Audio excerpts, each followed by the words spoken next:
Well, the National Anti-Corruption Commission officially came into being yesterday. This was a prominent promise at the last election from the Albanese government. The commissioner of that corruption commission is Paul Brereton, who you will of course recall is the author of the War Crimes Report. He's laid out his vision for the new body, saying, quote, "I want the commission to have the reputation of being fearless but fair." Brereton goes on, "Our functions include not only detecting corruption, but also clearing the air of unfounded allegations of corruption." Well, hopefully he can strike something of a balance between the extremes of the New South Wales ICAC, who's a little bit trigger happy, and the toothless tiger that is IBAC in Victoria.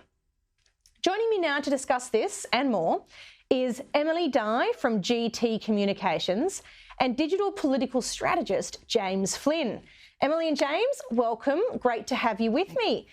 James, a lot of emphasis has been put on this commission by the Albanese government. Is there anything that's front of mind for you that you think it should be looking at?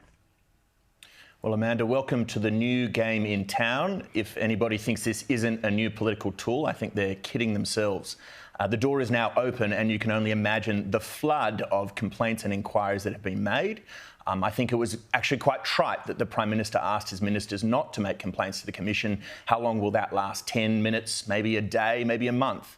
But ultimately, we just hope for two things. One, that the Commission is truly independent, that it has that integrity, and two, that it uses its retrospective powers judiciously.